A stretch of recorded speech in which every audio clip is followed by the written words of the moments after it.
I never thought a single evening could feel like a lifetime.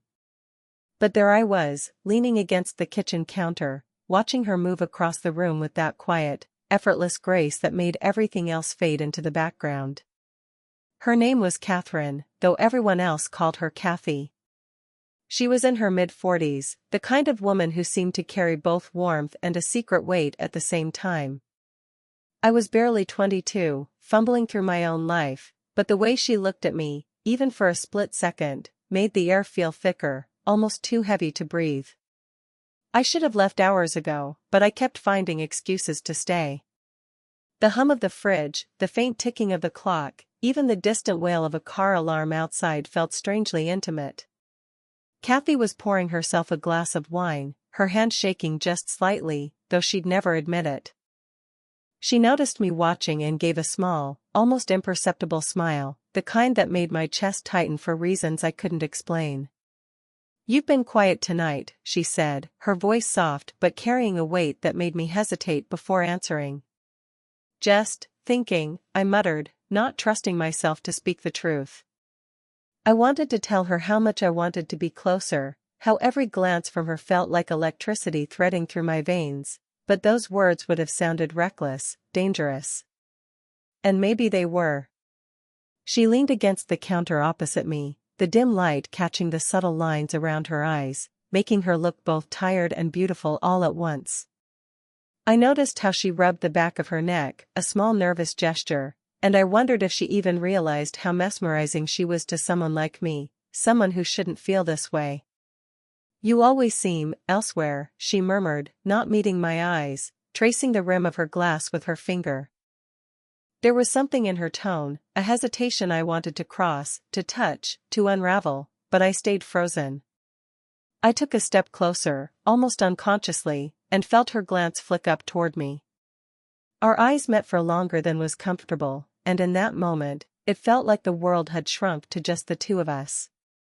My hand itched to brush a stray lock of hair from her face, to reach across the distance that had grown between us over these past few months of quiet, stolen interactions. I didn't mean to intrude," I said, my voice barely above a whisper. "You're not intruding," she replied, and there was a pause, heavy enough to make my stomach twist. Her words were simple, but there was something behind them, a mixture of warning and invitation that made me hesitate to breathe. Outside, the wind rattled a window pane, and I jumped slightly, catching her eye again. She smirked softly, a trace of amusement flickering across her face, and I realized I hadn't even noticed the tension in my shoulders until that moment. She was calm, composed, but I could see the tiny cracks that made her human, vulnerable, and impossibly real. I should probably go," I said, but my body refused to move. Something about the way she looked at me, patient, knowing, slightly guilty, kept me rooted in place. And then, just as the quiet between us stretched long enough to feel unbearable, the doorbell rang. Kathy froze. I froze. And in that single instant, the spell was broken, but not before something unspoken passed between us, something neither of us could name. A beat. A hesitation. A shared understanding that everything had changed tonight, whether we were ready for it or not. The wind had died down by the time I finally stepped out of Kathy's apartment, but the tension she left behind clung to me like a second skin. I walked the streets slowly, my mind spinning with the quiet storm of her presence.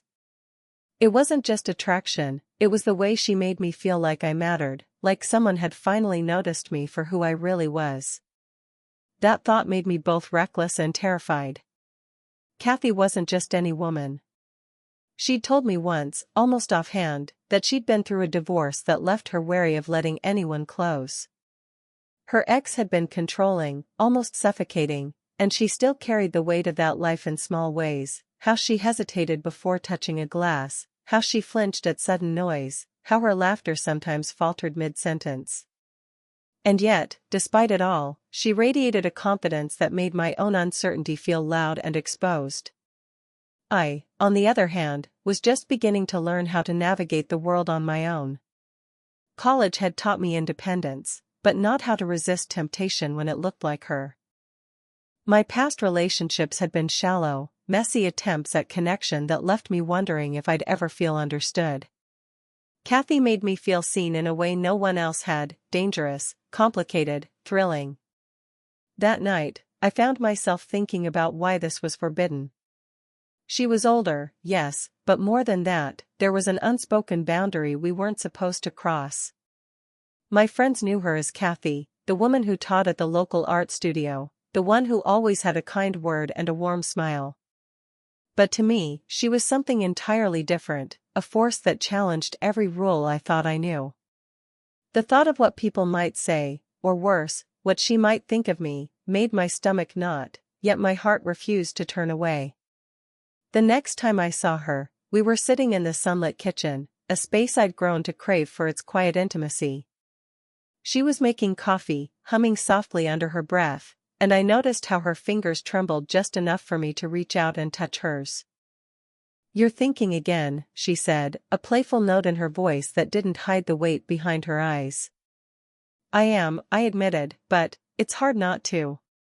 Her gaze lingered, and for a moment, everything, the age gap, the risk, the unspoken rules, felt distant, almost meaningless. She offered me a slice of toast with a small smear of jam, and I took it, feeling her fingers brush mine. The contact was fleeting, but it sent a shiver up my spine, a reminder that we were both aware of how far we could go without stepping over the line. "You know," she said quietly, almost to herself, "I haven't felt this connected in years." The words hit me harder than I expected. I wanted to tell her I felt the same, that every second near her left me breathless, but I didn't. Instead, I let the silence stretch, letting her presence speak for both of us. And then our hands met again, a brief, accidental touch over the counter, lingering just long enough to say what words couldn't. For the first time, I realized that this wasn't just temptation.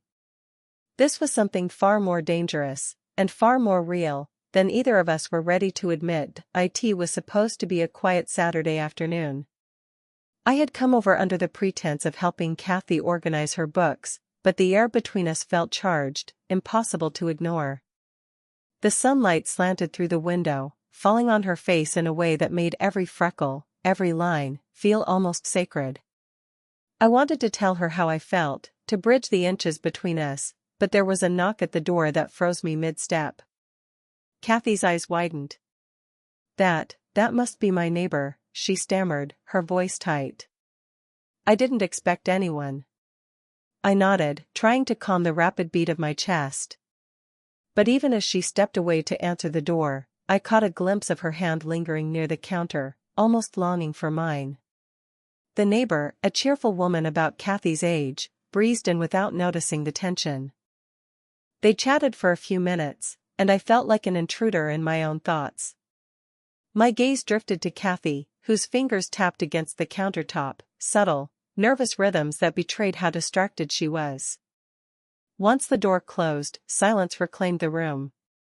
And suddenly, all the restraint we'd held slipped just slightly. Kathy leaned toward me, her voice softer now, almost a whisper. "You're still here," she said. I didn't want to leave," I admitted. My words came out slower than I intended, and I felt the weight of the forbidden in every syllable. Her lips parted, and for a heartbeat, the world narrowed. We were leaning toward each other without planning it, our faces inches apart. My pulse thudded in my ears. I could feel her breath, faintly scented with the coffee she'd just made, and I wanted to close the distance, wanted to feel the risk, the heat, the sheer human need that had been simmering between us. And then, just as our lips were almost touching, her phone buzzed loudly on the counter. Kathy jumped slightly, breaking the spell, and I cursed the interruption. She picked it up with trembling hands, her fingers brushing mine, a spark that made me ache. It's nothing," she said quickly, her eyes avoiding mine, but I saw the flicker of guilt in them. We stood there, the tension between us thick, neither of us speaking, both aware that something was about to happen, or had almost happened. I wanted to step back, to respect boundaries, but I couldn't. Every glance, every brush of her hand, made my body betray my mind. Maybe I should go, I murmured, though neither of us moved. You don't have to, she whispered, but there was hesitation. Fear. A trace of warning that said this was dangerous, that we were standing on the edge of something neither of us could easily step back from. The room seemed smaller now, the walls closing in with the weight of all the things we weren't saying. And in that quiet, suspended moment, we both knew one thing, whether we wanted to admit it or not, we were drawn to each other in ways that would not be denied, even if the world outside the door demanded restraint. And yet, as I left later that afternoon, the echo of her almost touch haunted me, a reminder that the line between desire and consequence was thinner than I had ever imagined. It hit me the moment I saw her laughing at the cafe, her head thrown back, hair catching the light. She was beautiful, of course, but that wasn't the part that burned.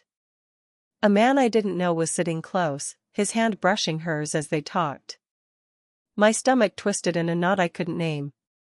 I wanted to look away, to tell myself it wasn't my business, but I couldn't. My feet moved before my brain caught up, and suddenly I was standing behind her table, pretending to be casual. Kathy's eyes met mine, and in that glance, 1,000 things passed between us, recognition, surprise, and something unspeakable. Hey, I said, trying for a neutral tone. My throat felt tight, and I noticed how my hands trembled slightly. Hey, she replied, smiling, but it didn't reach her eyes. There was tension there now, subtle, fragile. I wanted to ask who he was, why he was touching her hand, but the words stuck.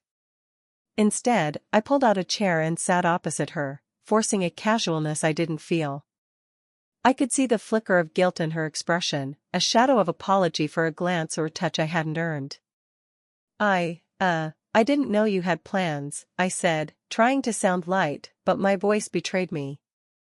It's nothing, she said too quickly, glancing at the man and then back at me. She stopped, biting her lip. That small gesture, familiar, intimate, impossible, made me ache. For the first time, I felt jealousy not as a petty annoyance but as something raw and real, a reminder that I couldn't keep pretending I didn't care. My pulse pounded, my palms sweated, and the world seemed to shrink until there was just her, just me, and the invisible line between us. I don't like seeing you like this, I admitted, my voice low. Too low. She froze. I could see the conflict in her eyes, the same conflict I felt in my chest, desire and fear, attraction and consequence, temptation and restraint. She looked away, then back, then finally down at the table, twisting the edge of her napkin. You shouldn't, she whispered, almost to herself.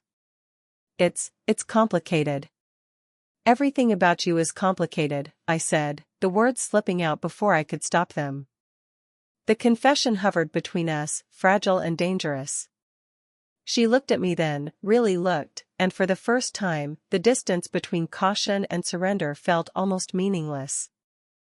The cafe buzzed around us, but I only noticed the tension in the space we occupied. My hand itched to reach for hers, to close the gap between us, to feel her warmth against mine, but I froze, aware that one wrong move could shatter everything. And then her phone buzzed again. She glanced down. Her lips parted slightly. And in that suspended heartbeat, I realized we were on the edge. One word, one gesture, one step, and nothing would ever be the same. I didn't know if I should stop myself, or lean in and risk it all. I hadn't expected to see him. Not here. Not now. Kathy's ex-husband, or at least, the man everyone whispered about, was standing in her doorway as I arrived the next evening. He wasn't supposed to be back in town for another week. My chest tightened before I even crossed the threshold. Kathy, he said smoothly, a false warmth in his voice. We need to talk. Her face went pale. Not the kind of pale that comes from surprise, but the kind that carries history, secrets, and old regrets. My stomach churned. I could feel my jaw tightening. I don't think now is a good time, she said, her voice wavering ever so slightly. "Oh, I think it is," he replied, stepping inside anyway. My instinct screamed at me to intervene, to protect her, not from him, but from the tension and old wounds he brought with him. I could see it in Kathy's eyes: fear, frustration, the weight of unspoken decisions. For a moment, the confident, warm woman I knew felt fragile. And I hated it. Hated that he could make her shrink like that. Then he looked at me, and I realized she hadn't told him I was here. His eyes narrowed, the faintest flicker of suspicion appearing. The air shifted, heavy with unvoiced accusations and old grudges. "You've been seeing someone," he said casually, but the words carried a sharp edge. "I can feel it." My heart stopped. Kathy froze. I wanted to deny it, to tell him he had no idea, but the truth was already burning between us, impossible to hide. It's complicated," she said, trying to maintain control. Her hands trembled slightly as she gripped the edge of the counter. I noticed it, and it made my pulse jump. "Complicated?" he echoed, stepping closer. "You've always been good at hiding things. But not from me." Every instinct screamed at me to protect her, yet I could feel the divide between us, the boundaries imposed by years, circumstances, and decisions neither of us wanted to face. Kathy's eyes met mine for a split second, and in that flash, I saw it all: guilt, fear, longing. I wanted to step forward, to reach for her hand, but the words I longed to say stuck in my throat.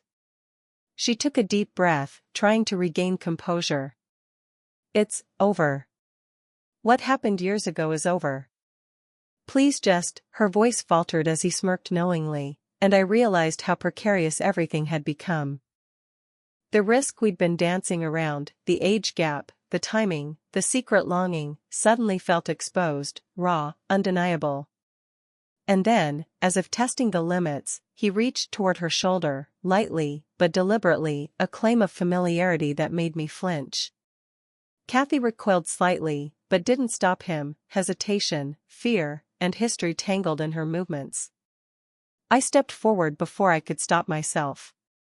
The room shrank to the three of us, tension spiraling, and I knew something had to give.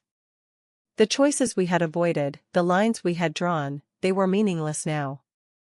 All I knew was I couldn't let this destroy what was forming between us, even if I didn't fully understand it myself. My hand hovered, almost brushing hers, and I realized that the night wasn't over, not by far. One look at her, and I knew everything had changed. I didn't think I could breathe until I saw her standing alone in the living room after he had left, the echo of his presence still lingering like smoke. Kathy's shoulders were tight, her hands clenched loosely at her sides, and for a moment I thought she might break. I wanted to reach out, to take all the fear and doubt and carry it away, but I hesitated, unsure if she'd let me. "I'm sorry you had to see that," she murmured, her voice raw and fragile. "You don't have to apologize," I said, stepping closer, my heart hammering. "I'm not going anywhere." Her eyes flicked up at mine, wide, uncertain, and I realized then that the moment we'd been circling for months, the danger, the forbidden thrill, was finally here. She had choices to make, and so did I. Fear whispered in the back of my mind: the world would judge us, the timing was impossible, and yet, nothing about her had ever been about ease. She was real, complicated, human. And I didn't want anything else. Kathy swallowed hard, then exhaled slowly, almost trembling. "You know, this is risky," she said quietly, but I caught the edge of longing in her words, the same longing I felt burning in my chest. "I know," I said, stepping even closer, our fingers brushing now, lightly, but deliberately. "And I don't care." The air between us felt electric, every hesitation, every doubt, every tiny fear suspended in that room. I wanted to tell her everything: how I had watched her from a distance, how I'd been afraid to hope, how her presence had made my life feel fuller than I ever expected. But the words didn't matter. The glance, the brush of a hand, the shared breath between us said it all. She let her hand linger in mine, trembling, yet holding firm. And then, without speaking, she leaned just slightly closer, a silent invitation that made my chest constrict. "Are you sure?" she whispered, her voice almost breaking. I didn't answer with words. I just nodded, feeling the risk, the weight, the impossibility, and the undeniable pull of desire. She smiled faintly, a mixture of relief, fear, and hope flickering across her face. We stood there for what felt like hours, the world outside forgotten, wrapped in the tension, the quiet, the forbidden possibility. It wasn't perfect. It wasn't neat. But it was ours, fragile and human and real. Then her phone buzzed again, breaking the moment. She glanced down, uncertainty flickering in her eyes. I realized that the future was still unwritten, that the world outside could still interfere, but in that instant, none of that mattered. Her fingers tightened around mine, almost imperceptibly. And I knew, finally, that we were choosing each other, at least for now. The rest of the world could wait. The rain started softly that evening, drumming against the windows as if the world itself was holding its breath for us. Kathy and I sat close on the sofa, the warmth of her body against mine a fragile shield against everything we hadn't yet said. The tension of the past weeks, the almost kisses, the secrets, the risks, had melted into something quieter, deeper, and more real. "I never thought," she began, her voice low, hesitant, as if she were afraid saying it aloud might make it vanish. "I never thought I could feel like this again." I reached for her hand, tracing the familiar lines of her palm with my thumb. "Neither did I said softly. "But here we are." She smiled, a little crooked, vulnerable, and my chest tightened. There were no perfect words for this, no neat declarations, no grand gestures. It was messy, human, and entirely ours. And somehow, that made it all the more real. We talked then, not about the world outside, not about who might judge us, but about us, about small things, shared memories, the quiet moments that had built the tension into this connection. Every laugh, every glance, every brush of fingers felt like a promise we didn't have to say aloud. And yet, I could feel her hesitation lingering, the faint shadow of fear that came from loving someone too young, from stepping into a world that didn't always approve. I squeezed her hand, silently promising that whatever came next, we would face it together. The rain fell harder, drumming against the glass, and she leaned her head against my shoulder. I felt the warmth of her breath, the subtle rhythm of her heartbeat, and knew that this was more than desire. It was trust, it was comfort, it was the quiet courage of two people choosing each other despite the odds. "I'm glad you didn't run away," she whispered, almost teasing, though her words carried more weight than they should. I laughed softly. "And I'm glad you didn't push me away," I replied, letting the sound of our shared moment fill the space between us. Time seemed to slow, the world outside the window fading into a blur of rain and shadow. For the first time in months, maybe years, everything felt aligned, not perfect, but right. And as I held her close, I realized that this was just the beginning, a beginning of something tender, messy, and utterly real. We didn't know what the future would hold. There were still challenges, judgments, and days that might test us. But in that room, in that quiet, intimate space, we had each other. And sometimes, that was enough. The rain softened, leaving the room wrapped in a calm hush. And in that silence, I felt something profound, the improbable, forbidden, entirely human love we had fought for had found its place. Did you enjoy the story? What kind of stories would you like to hear next?